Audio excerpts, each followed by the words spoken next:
Okay, Assalamualaikum warahmatullahi wabarakatuh. Hai Akmal. Okay, hari ni saya nak sambung sukatan serakan data tak terkumpul, iaitu hari tu kita dah belajar pasal julat antara kuartil, variance, sesian piawai dengan plot kotak. Kejap Lepas kita dah belajar tu, tapi saya still tak ajar untuk yang berkumpulan. Ini yang saya ajar last week adalah mengenai bukan berkumpulan. And yang kali ni saya nak ajar, okay, ni yang kita dah belajar iaitu yang ni yang bukan berkumpulan. Sekarang yang saya nak ajar, dia still tidak berkumpulan, bukan berkumpulan, cumanya dia macam tengah-tengah, which is dia ada kekerapan. Sebab tu kita panggil dia, macam saya lah klasifikasikan dia sebagai berkumpulan, tapi berkumpulan yang simple, which is still tengah-tengah lah, berkumpulan plus tak berkumpulan macam tu. Okay, so saya akan terang dulu untuk julat, IQR dengan plot kotak. Dia sama je konsep dia, iaitu untuk kumpulan satu, julat still sama macam hari tu, iaitu kita akan ambil nilai yang maksimum dalam data tolak dengan nilai yang minimum. Nanti kita tengok, saya akan buat satu contoh. Okay, and then untuk IQR, okay, yang ni dia akan lain sikit sebab dia ada kekerapan. IQR iaitu julat antara kuartil. Kita akan guna yang sama, iaitu K3 tolak K1. And K3 ni kita akan cari menggunakan 1/4 dari data, jumlah data. Okay, ni pun ni 3/4, sorry. K3 adalah 3/4, K1 adalah 1/4. Okay, so bila melibatkan ada kekerapan, kita kena tahu nanti kedudukan data. Macam hari tu data dia sikit, so kita akan bahagi dua, lepas tu tengok tengah, lepas tu tengok tengah lagi kat bahagian bawah, tengah lagi bahagian atas. Hari tu dah buat banyak contoh kan. So untuk kali ni dia akan tengok dari kekerapan punya jadual lah. And then yang ketiga, plot kotak still sama, kita akan buat macam ni. So kat sini adalah nilai maksimum. Ini adalah nilai minimum. Ini adalah K1, ini adalah K2, ini adalah K3. Ni memang fix. So kita akan lukis benda yang sama. Alright. And dia punya variance and sisian piawai nanti saya tunjuk. So tak apa, saya tunjuk terus. So ini adalah dia punya formula. Formula ni adalah yang sama je macam hari tu, iaitu ini melambangkan hasil tambah kekerapan darab dengan dia punya nilai value, nanti kita akan tengok. Dan ini adalah hasil tambah kekerapan. And then ini adalah sama macam hari tu, sebiji sama macam hari tu. Ini adalah formula yang hari tu, cumanya sekarang dia tambah F sahaja. So kamu kena tahulah F tu adalah kekerapan. Okay, so sekarang kita buat satu soalan untuk jawab kelima-lima, untuk tunjuk contoh bagi kelima-lima konsep ni lah. So ini adalah soalan dia.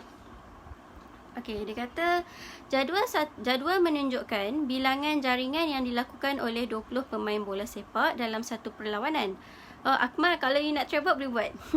Kalau tak faham tanya tau.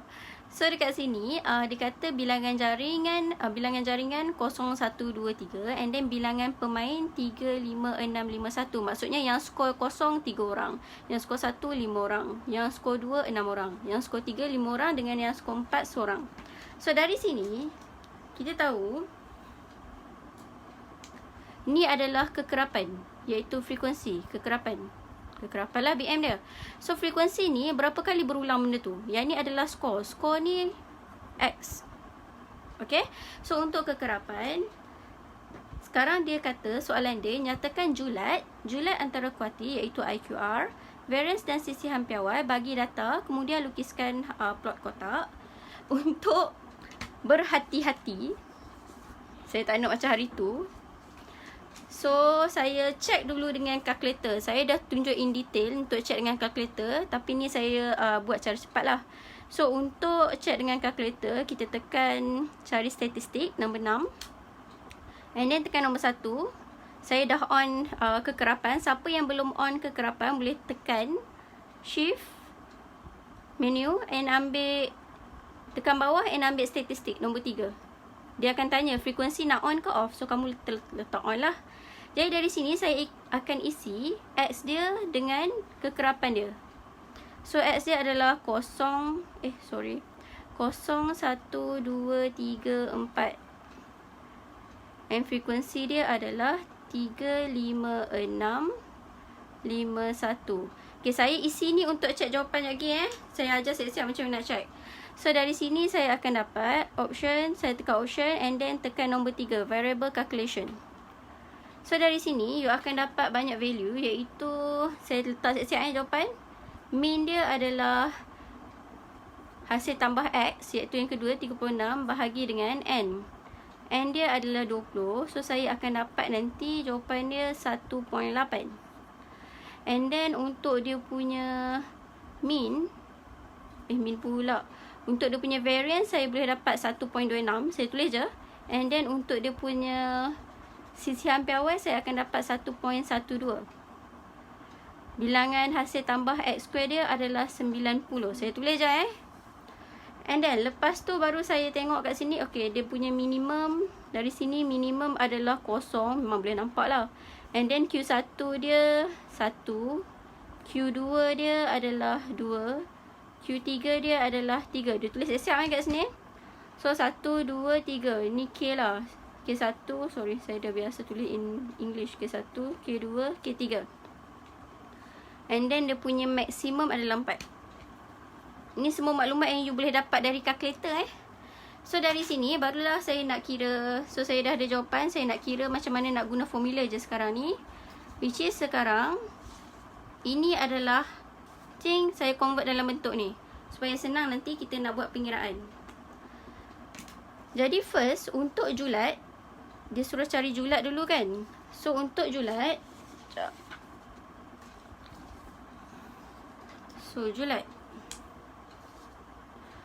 Julat adalah tadi yang saya cakap, nilai yang paling maksimum tolak dengan nilai minimum. So nilai maksimum dia kat sini adalah, kita tengok kat skor lah untuk X. Ini kekerapan. Kita tengok skor yang dia buat. So kekerapan skor yang dia buat adalah, yang paling tinggi adalah 4. Tolak dengan yang paling rendah iaitu 0. So kita akan dapat julat dia adalah 4 lah. Jadi kalau dari kalkulator tadi kita ambil max tolak dengan min, sama je jawapan dia, 4 tolak 0. Okay. And then yang kedua, yang ni dah dapat untuk julat. Julat antara kuartil. So julat antara kuartil saya buat singkatan dia IQR. Jadi IQR ni adalah K3 tolak K1. Jadi first, sebelum kita nak dapat K3 dengan K1 nilai dia, kita kena cari kedudukan. So apa yang pentingnya, kita kena tahu kedudukan. So kedudukan untuk K3 kita akan cari dengan cara 3/4 darab dengan N. N ni adalah jumlah data. Ataupun dengan kata lain dia adalah jumlah kekerapan.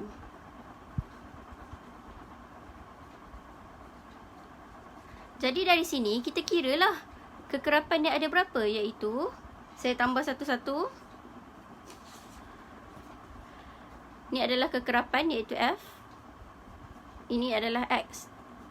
Saya transfer dalam bentuk memanjang je. So saya tambah 5 tambah 3 8, 8 tambah 6 14, 14 tambah 1 15, 15 tambah 5 20. So kat sini ada 20. Jadi kat sini saya akan buat 3/4 darab dengan 20. Okay.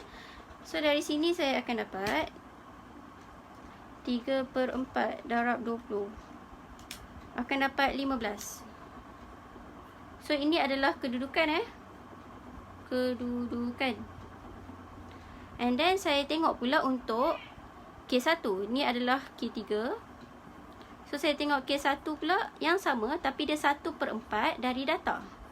So saya akan dapat kat sini 1/4 darab dengan 20. Jadi tekan lagi kalkulator, kita akan dapat 5. Ni pun kedudukan. Jadi macam mana kita nak tahu kedudukan dari sini? So dari sini bila kita nak tahu kedudukan, kita kena tambah satu-satu. So contoh kat sini saya buat, ni saya tulis kedudukan. Okay, so saya tambah sini 3 ni adalah 3 tambah 5 8 tambah 6 14 campur 5 19 campur 1 20. Okay, so kat sini total 20. Dan untuk kedudukan, kita tengok yang hujung dia. Maksudnya ni 3 kan. So kedudukan 1 sampai 3 dekat sini. And then next, ini sampai kedudukan 8. Jadi 4 sampai 8 dekat sini. And then seterusnya 9 sampai 14. Ni yang paling tinggi lah. And then kat sini 15 sampai 19. And kat sini kedudukan 20 lah. Okay. So bila kita dah tahu kedudukan, baru kita tengok yang tadi. K3 kat mana, K1 kat mana. Kita tengok nilai dia berapa. So first untuk K3, saya buat kali lain supaya tak pening. So K3, kedudukan ke-15, kita tengok kat sini mana kedudukan 15, iaitu nombor 5. So kita ambil 5. K3 tolak K1. So dapat kat sini 5 tolak dengan K1, kedudukan dia nombor 5. So nombor 5 adalah dekat kedudukan sini. So kat sini, oh jap, ni adalah frekuensi, saya akan tengok depan. So bilangan dia adalah kat sini dengan kat sini. Jadi tadi adalah 3 tolak 1. Dia kena ambil kat nilai 3 tolak 1. Saya silap tengok jadual. So bukan tengok kat sini, tengok dekat nilai dia. Jadi 3 tolak 1, kita akan dapat kat sini 2 lah. Okay. So kita check balik dari kalkulator tadi, betul tak? Tengok ni. K3 dia 3, K1 dia 1. Alright. So kita dah dapat nilai untuk jumlah antara kuartil. And then variance dan sisi ampai Y. Okay, sebelum nak kira variance dan sisi ampai Y, since kita dah tahu K1 dengan K1 dengan K3, kita hanya perlu cari K2 sahaja untuk lukis plot kotak. Jadi saya siapkan dulu K1, K2, K3 sebelum nak lukis plot kotak lah. Jadi dari sini untuk K2 adalah bersamaan dengan 2/4, iaitu 1/2 dari data. Tengah-tengah lah. So 1/2 dari data adalah 1/2 dari 20. So 1/2 dari 20, kita akan dapat kedudukan dia adalah kedudukan ke-10. So kedudukan ke-10, kita tengok jadual tu balik. Kedudukan ke-10 adalah dekat sini, iaitu nilai dia adalah 2. Jadi nilai 2. So kita dah dapat sekarang ni K1 bersamaan, mana tadi? K1 bersamaan 1. K2 bersamaan 2 kat sini. K3 bersamaan 3. And then dia punya minimum, tadi kita dah kira julat kan. Minimum dia adalah 0. Tengok dari sini, mana tahu jadual tadi ni 0. Yang paling tinggi adalah 4. Ambil X cikgu. Ambil, yes, kita kena ambil yang X. Sebab yang ni adalah kekerapan, dia just nak cakap kedudukan. Ini adalah value.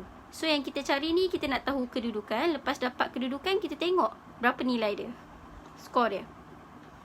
Okay. Dia memang macam tu tau. Kita ambil yang depan, kita jangan ambil yang kekerapan. Okay, so lepas dah dapat ni, barulah kita boleh lukis plot kotak. So plot kotak ni, oh sudah, mana pergi saya punya pembaris. Okay ni. So plot kotak, kita akan dapat dekat sini. Yang paling rendah 0. Oh Akbar. Yang paling tinggi 4. So saya akan buat 1, 1, 1, 1 lah ni sebarang. Saya buat macam ni lah. Macam ni. Lebih kurang 1. Kecil pula. So kat sini 0, 1, 2, 3, 4. And then dia kata K1 dekat 1 kat sini. K2 dekat 2. K3 dekat 3. Then ting plot kotak. And then minimum dia 0. Maksimum dia 4. So ni adalah dia punya plot kotak. Buatlah besar saya. Saya terbuat kecil pula. Alright, so dapat plot kotak. Jadi kita dah jawab soalan. Lukiskan plot kotak. And then baru kita tengok variance and sisihan piawai. Yang ni yang ada dua cara nak kira. Jadi kalau saya tunjuk satu je yang senang, yang satu lagi kalau you guys nak try, boleh try, akan dapat jawapan yang sama. So yang saya akan tunjuk adalah yang ni senang. Alright, and ingat balik hari tu saya dah terang, iaitu perkaitan di antara variance dengan sisihan piawai, iaitu contoh variance kalau kita dapat 16, contoh untuk sisihan piawai kita hanya punca kuasa je, kita nak hilangkan square ni, jadi akan dapat kat sini 4. Macam tu tau, perkaitan di antara variance dengan sisihan piawai. So kita apa-apa pun bila pengiraan kita akan dapat variance dulu. Kalau kita buat punca kuasa, kita akan dapat sisihan piawai. Alright, then kita nak kira dari sini, saya akan guna formula yang ni. So untuk yang ni, dia kata hasil tambah F kekerapan darab dengan X kuasa 2, iaitu yang kita dah nyatakan X tadi, tolak dengan min square. Okay, so bahagi dulu dengan hasil tambah F. Jadi kat sini hasil tambah F kita dah ada, iaitu 20. Jadi saya isi dekat sini, kita nak ada sekarang adalah X kuasa 2. So X kuasa 2 kita akan dapat X yang ni. Kuasa 2 kita dapat 0 kuasa 2 0, 1 kuasa 2 1, 2 kuasa 2 4, 3 kuasa 2 9, 4 kuasa 2 16. So dari sini kita dah dapat X kuasa 2. And then kita darab dengan F. So F X square. So Fx square yang ni darab dengan yang ni. 0 darab 3 0, 1 darab 5 5, 6 darab 4 24, 5 darab 9 45, 1 darab 16 16. Then kita tambahlah semua ni. So bila kita tambah ni, 0 apa saya tekan, tak apalah. 5 tambah 24 tambah 45 tambah 16. So kita akan dapat kat sini 90. Kenapa saya tambah semua? Sebab dekat persamaan ni dia kata hasil tambah F darab X square. So kat sini saya dah cari hasil tambah. Ni adalah hasil tambah Fx darab square. And then ini adalah hasil tambah F. So kita dah ada maklumat atas dengan bawah. Dan dia kata tolak dengan min square. Min square adalah formula untuk min, hasil tambah F darab X bahagi dengan hasil tambah F. So F darab X kita belum ada, jadi kita letak satu lagi kat sini, F darab X. So F darab X adalah 2 ni lah, Fx. So F darab X adalah 0 darab 3 0, 1 darab 5 5, 2 darab 6 12, 3 darab 5 15, 1 darab 4 4. Jadi hasil tambah X kat sini kita akan tambah 5 tambah 12 tambah 15 tambah 4. So kita dapat 36. So ini kita panggil sebagai hasil tambah Fx. Okay, so dari sini kita nak kira. Saya guna dia punya, mana tah ni, ni saya salin balik dia punya formula, iaitu hasil tambah Fx kuasa 2 bahagi summation of X tolak min square. So sekarang ni dari jadual kita dah ada hasil tambah Fx square, iaitu 90, bahagi dengan hasil tambah F, iaitu 20, tolak dengan min square. So min kita tak kira lagi, tapi kita ada formula kat sini. So kita isi je, min adalah hasil tambah Fx. Hasil tambah Fx yang ni 36 per hasil tambah F. So hasil tambah F adalah sama 20 and kuasa 2. Dan kita akan dapatlah sisihan piawai. So tekan dekat sini, kita akan dapat 90 per 20 tolak 36 per 20 kuasa 2. So kita akan dapat kat sini 1.26. And then untuk dapat sisihan piawai, dia macam bentuk 6 dah. Just letak punca kuasa 2, 1.26. Kita akan dapat jawapan 1.12. Okay, so lepas kita dapat jawapan ni, cuba check balik dengan yang kita buat dengan kalkulator tu. So kat sini dia bagi standard deviation, variance. Variance is 1.26, betul? And then untuk dia punya sisihan piawai is 1.12, betul? Hasil tambah S square pun betul, 90. Okay, so ni adalah jawapan dia untuk variance and sisihan piawai.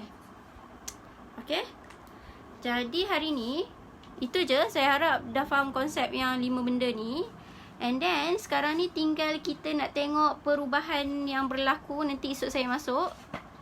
Iaitu esok saya akan masuk kalau contoh perubahan data. Kalau macam contohlah data ni, kalau setiap data ni kita tambah dengan 2 darab dengan 5 setiap data. So macam mana perubahan yang berlaku kepada mean, median, variance. So kita akan tengok esok. So sampai situ sahaja untuk hari ni. Yes, betul Akmal, 1.122. Mana yang tadi? Oh, sudah. Saya pun tak tahu dah pergi mana. Banyak sangat kertas saya. Okay, so sampai situ sahaja ni. Betul, 1.122. So sampai situ saja. Esok saya masuk yang tadi saya cakap tu. And then kita akan buat beberapa soalan dalam buku KSSM. Itulah yang bahagian belakang. So sampai situ saja. Okay, bye. Bye, Akmal. Okay, Assalamualaikum.